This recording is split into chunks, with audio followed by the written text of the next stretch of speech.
Chapter 1. Darlene's chest tightened, and for a few seconds she couldn't move. If ever there was a time to flee, it was now. She put a hand to her chest, held her breath, and eased backward, sliding one socked foot at a time across the wooden floor of her bedroom. She eyed the intruder, wondering why he wasn't moving. Maybe he was dead. Nearing the door, she stretched her arm behind her, searching for the knob.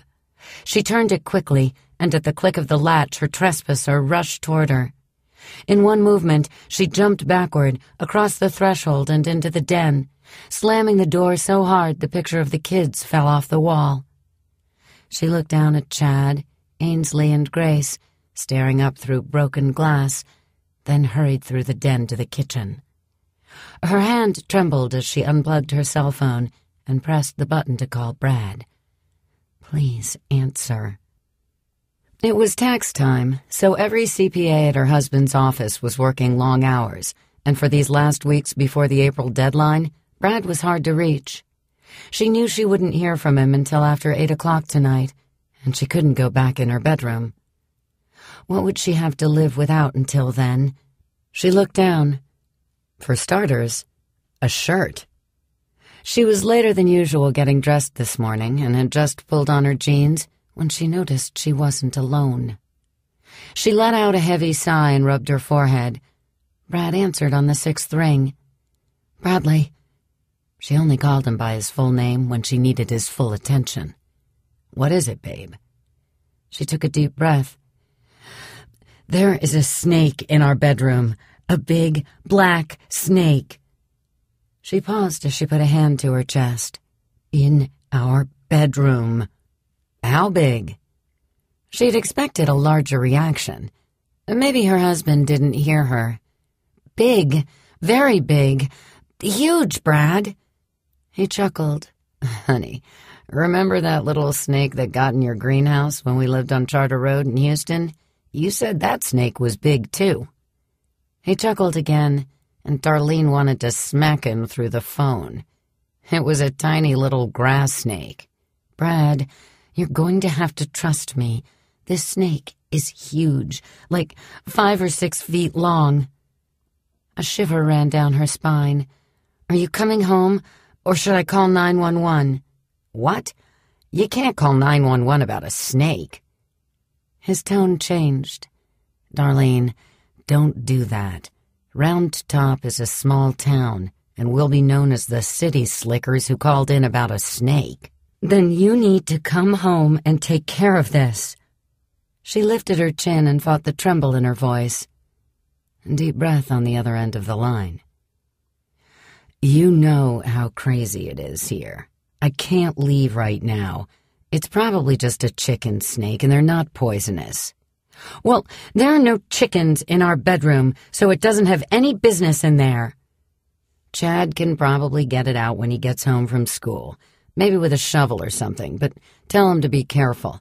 Even though they're not venomous, it'd probably still hurt to get bit. Darlene sighed. Our girls are going to freak if they come home to find a snake in the house. She turned toward a sound in the entryway. I'll call you back. There's someone at the door, and I'm standing here in my bra. I'll call you back. Love you. She clicked the phone off, then yelled toward the door. Just a minute. After finding a T-shirt in Ainsley's room, she pulled it over her head as she crossed back through the den toward the front door. This was the first visitor she'd had in the 2 months since they'd moved from Houston. She peeked around the curtain before she opened the door, realizing that her old city habit would probably linger for a while. Out here in the country, there probably wasn't much to worry about, but she was relieved to see it was a woman. A tall woman in a cowgirl hat. She pulled the door open. Your longhorns are in my pasture. The woman twisted her mouth to one side and folded her arms across her chest. This is the second time they've busted the fence and wandered onto my property. Darlene thought this cowgirl could have walked straight off the set of any Western movie. She was dressed in a long-sleeved denim shirt with her blue jeans tucked into brown boots.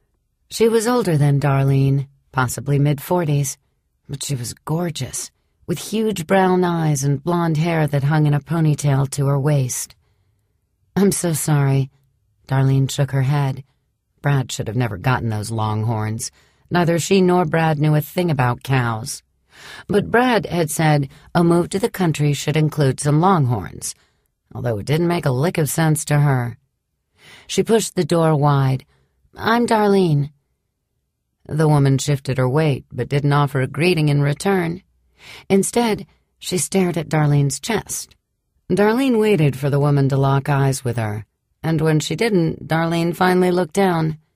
Her cheeks warmed as she sighed. "Oh, this is my daughter's shirt."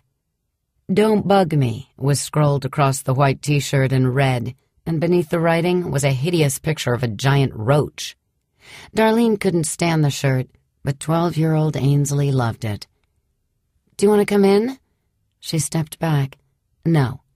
I just wanted to let you know that I'm going to round up your longhorns and head them back to your pasture. I'll temporarily repair the fence." The woman turned to leave, and it was then that Darlene saw a horse tethered to the fence that divided their property. She stifled a smile. This woman really was a cowgirl. "Know anything about snakes?" Darlene eased onto the front porch, sidestepping a board she knew was loose. The porch was on their list of things to repair on her grandparents' old homestead. "What?" The woman turned around as she held a hand underneath the rim of her hat, blocking the afternoon sun. "I have a snake in my bedroom." Darlene shrugged, just wondering if you had any experience with anything like that. She patted down 2 porch steps in her socks. "I'm not sure I got your name." "Layla." She gave a quick wave before she turned to leave again. Darlene sighed. Clearly, the woman wasn't interested in being friends, or helping with the snake. Darlene watched her walk to her horse and put a foot in the stirrup. Then she paused and twisted her body to face Darlene. "What kind of snake?" Hopeful, Darlene edged down another step. "A big black one?" Layla put her foot back on the ground and walked across the grass toward the porch. Darlene couldn't believe how graceful the tall blonde was, how out of sync her beauty was in comparison to what she was wearing. "Only thing you really have to worry about around here are copperheads." She tipped back the rim of her hat. Was it a copperhead? At 5'2", Darlene felt instantly inferior to this tall, gorgeous, horse-riding, snake-slaying blonde. She wasn't about to say that she couldn't tell one snake from the other. "I don't think so. All I've got is a 22 with me." Layla pointed back to her horse, and Darlene saw a long gun in a holster. "But a 22 will blow a hole through your floor," Layla added. A surreal feeling washed over Darlene. She thought about their previous home in a Houston subdivision, and a woman with a gun on a horse wasn't a sight they would have seen. "Do you have a pellet gun?" She stopped in front of Darlene on the steps. Darlene was pretty sure that was all they had, Chad's BB gun. "Yeah, I think so." 5 minutes later, Darlene pushed open the door to her bedroom and watched Layla enter the scene of the invasion. The bed was piled with clean clothes, but at least it was made up. The vacuum was in the middle of the room instead of in the closet under the stairs. It wasn't the way she wanted a stranger to see her bedroom, but it could have been worse. Layla got down on her knees and looked under the bed. From the threshold, Darlene did a mental scan of what was under there. Boxes of photos, a flowery hat box that had belonged to her grandmother, an old red suitcase stuffed with baby keepsakes from when the kids were young, and a lot of dust. There he is. Layla leaned her chest to the floor and positioned Chad's BB gun. Darlene braced herself, then squeezed her eyes closed as 2 pops echoed underneath the bed. A minute later, Layla dragged the snake out with the tip of the gun. Just a chicken snake. Darlene stepped out of the room, giving Layla plenty of room to haul the snake out. Big, black, ugly. And now, dead. Blood dripped all the way to the front door. Layla carried the snake to the fence and laid it across the timber, its yellow underside facing the sky. Belly up should bring rain. Layla was quickly up on her horse. "Tell your husband that I'm patching the fence up, but he really needs some new cross planks." "I will, and thank you so much for killing that snake. Do you and your husband want to come for dinner tonight? I'd like to do something for you." "I'm not married, and I can't come to dinner tonight. Thanks, though." She gave the horse a little kick in the flank, then eased through a gate that divided her acreage from Brad and Darlene's. She closed it behind her from atop her horse and headed toward the large house on top of the sloping hillside. Coming from town, the spacious estate was fully visible from the road, and Darlene's youngest daughter called it the mansion on the hill. The rest of the family took to calling it that, too.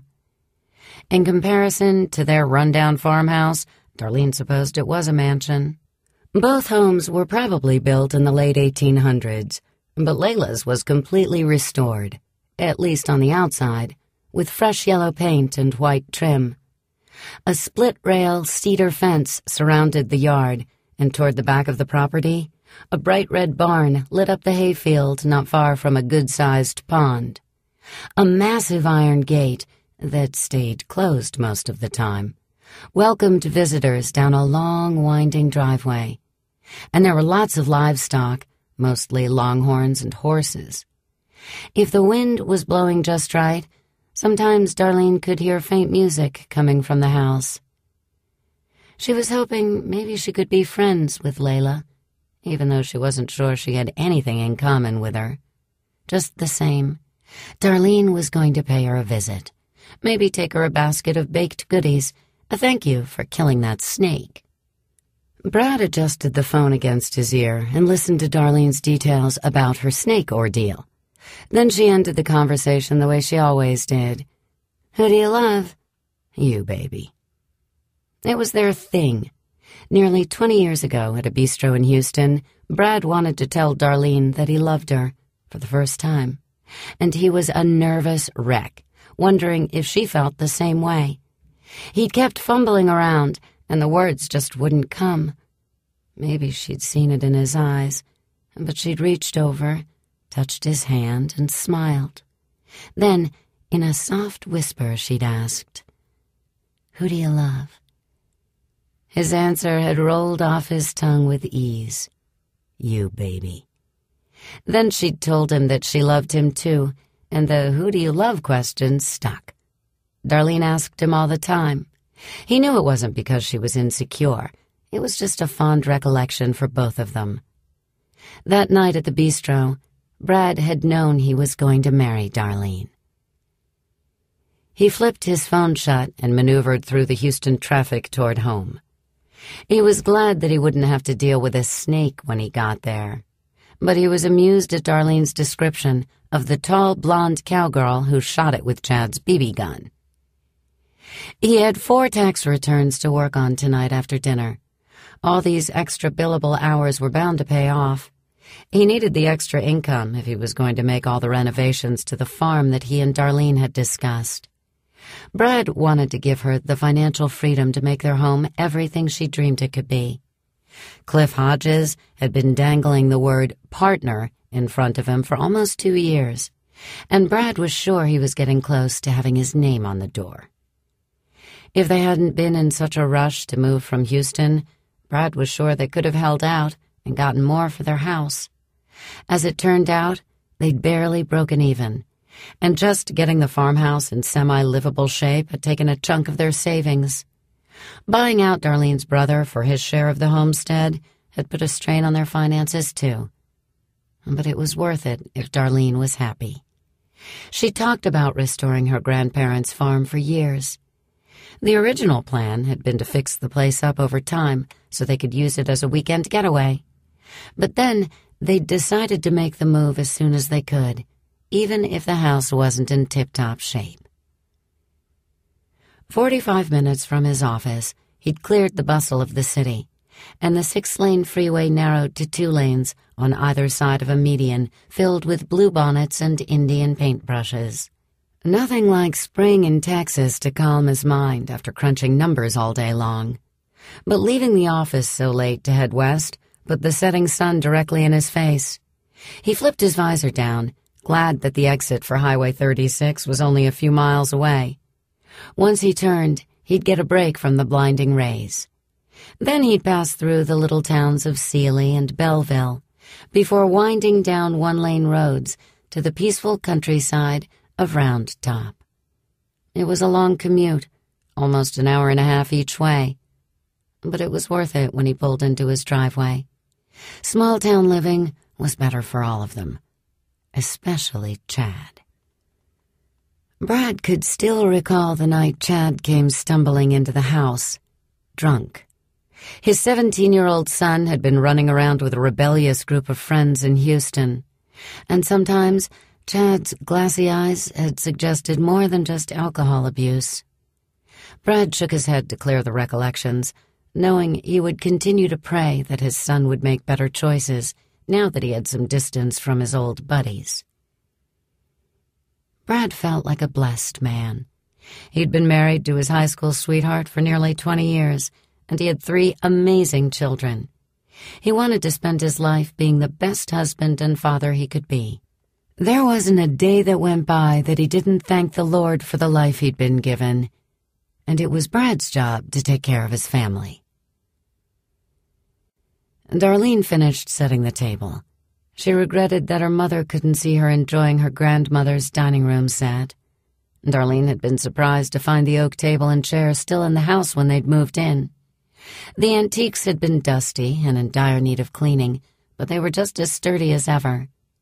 She could remember many meals with her parents and grandparents in this house, at this table. She still missed her grandparents and her parents. Dad had been gone almost 6 years, and 2 years had passed since her mother's death.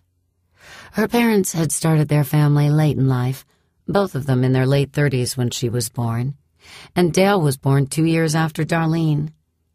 She was glad her brother hadn't wanted the farm. It had been a struggle to buy him out, but no regrets.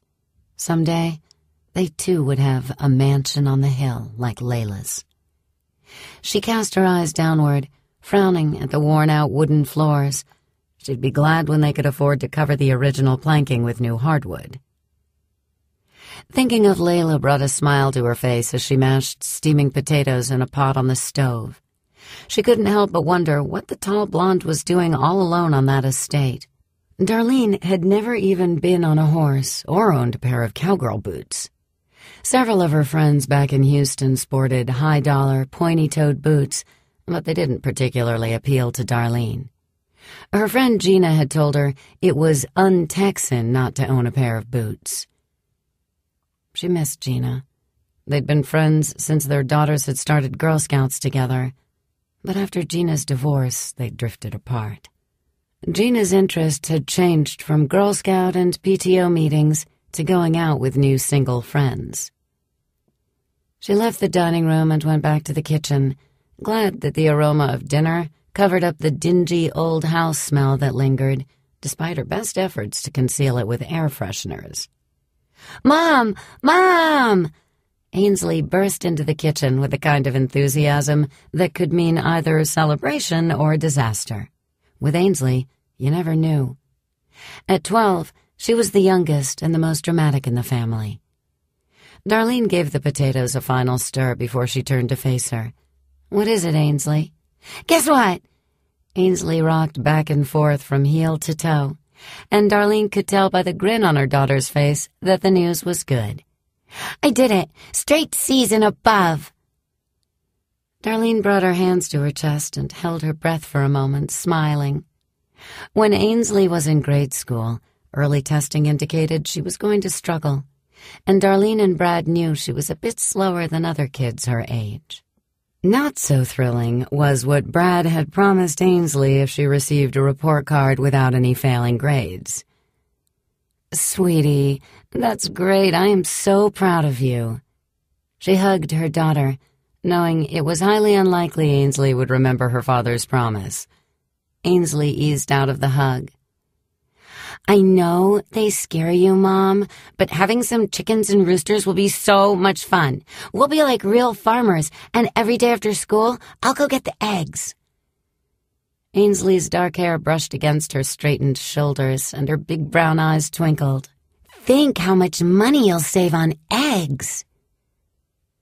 Darlene bit her bottom lip as she recalled the chickens her grandparents used to keep on this very same farm, and one very mean rooster. $8 in savings per month was hardly going to be worth it, but a promise was a promise. She'd told Brad before they'd left Houston not to offer such a reward, but Darlene had put it out of her mind. At the time, it seemed a stretch for Ainsley to hit the goal and make all C's. Maybe just have laying chickens. You don't need a rooster. Darlene walked to the refrigerator and pulled out a tub of butter. Mom. Darlene set the butter on the table and raised a brow in time to see Ainsley rolling her eyes. Even I know we can't have baby chicks without a rooster. Ainsley folded her arms across her chest. Darlene grinned. I know you know that, but how many chickens are you hoping to have?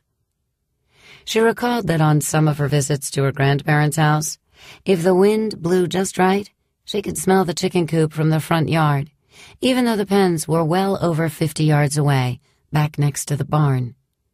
When they'd first moved in, Brad had fixed up the old coops as an incentive for Ainsley to pull her grades up.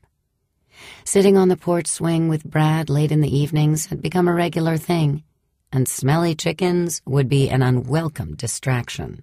Not too many, Ainsley said as she pulled a glass from the cabinet and filled it with water. One was too many in Darlene's opinion, but it was a well-deserved reward. Darlene gave a lot of credit to the school here. Much to her children's horror, there were only 240 students in grades kindergarten through 12 in the Round Top/Carmine School District. But Darlene felt like they were getting a better education and more one-on-one attention. Darlene had been on the verge of homeschooling Ainsley before they left Houston, but Ainsley threw such a fit that Darlene had discarded the idea. Ainsley chugged the water, then put the glass in the sink. I can't wait till Daddy gets home. Darlene smiled. Her youngest was always a breath of fresh air, full of energy, and the tomboy in the family. She thought about the snake and realized Ainsley probably wouldn't have freaked out after all. She heard Brad's car rolling up in the gravel driveway, and moments later, the front screen door slammed and Ainsley yelled, Daddy, guess what? An hour later, everyone was gathered at the dinner table except Chad. After about 10 minutes, he finally sauntered into the room, slid into his chair, and folded his hands for prayer. It's your turn to offer the blessing, Chad. Darlene bowed her head. Thank you, Lord, for the many blessings you've given us, for this food, the roof over our head, and your love. And, God... Chad paused with a sigh. Darlene opened one eye and held her breath. More often than not, Chad's prayers included appeals for something outside the realm of what should be requested at the dinner table. Like the time he'd asked for God to help his parents see their way to buying him a better car. Darlene closed her eyes, let out her breath, and listened. Could you heal Mr. Blackstone's cancer and bring him back to school? He's a good guy. Darlene's insides warmed, but then Chad continued. Our substitute stinks. Amen. Chad! Darlene sat taller, then cut her eyes at Brad, who shouldn't have been smiling. No, Mom, I mean really, he stinks. He doesn't smell good. Chad scooped out a large spoonful of potatoes, and he's like 100 or something. Even more reason you shouldn't speak badly about him. Respect your elders, remember? Darlene passed the meatloaf to Chad, who was shoveling potatoes like he hadn't eaten in a month of Sundays. Grace, how was your day? Brad passed their older daughter a plate of rolls. It was okay. Grace rarely complained. But Darlene knew she wasn't happy about the move from Houston, mostly because of the boy she'd left behind. Ainsley turned her head to Darlene, grunted, then frowned. "Mom, why are you wearing my shirt?" Darlene looked down at the big roach. "Oh, I had to borrow it earlier. I sort of couldn't go in my room for a while." Darlene told the full-length version of the snake story that she'd shortened for Brad on the phone. "I've seen that woman," Chad said, "and she's hot."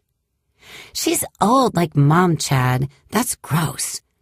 Ainsley squeezed her eyes shut for a moment, then shook her head. Darlene took a bite of roll. At 38, when had she become old in her children's eyes? "I believe Layla is several years older than I am, Chad." Her son shrugged. "Whatever. She's still—" "Chad, that's enough." Brad looked in Chad's direction, and Darlene was glad to see him step in, since it seemed like she was the one who always disciplined the children. Brad, on the other hand, well, he promised chickens. They were all quiet for a few moments before Chad spoke up again. "Did you know Layla drives a tractor? I've seen her out in the pasture on the way to school." He shook his head. "Seems weird for a woman." He laughed as he looked to his left at Ainsley. "Can you picture Mom out on a tractor plowing the fields?" Ainsley laughed. "No, I can't." "Don't underestimate your mom. You never know what she might do." Brad reached for another roll as he winked at Darlene. Darlene smiled. She found herself thinking, yet again, that this was a good move for them. They all needed this fresh start. None of the kids had been particularly happy at first, but they were coming around. "Can I be excused?" Grace put her napkin in her lap and scooted her chair back. Darlene knew meatloaf wasn't Grace's favorite. "Whose night is it to help with dishes?" Grace and Ainsley both pointed at Chad. "Okay," Darlene said to Grace. "You can be excused." Darlene watched Grace leave the table. Her middle child was tiny like Darlene, and she was the only one in the family who inherited Darlene's blonde hair and blue eyes. And her features were as perfect as a porcelain doll's, complete with a flawless ivory complexion. She looked like a little princess. Chad and Ainsley had their father's dark hair and eyes, and his height.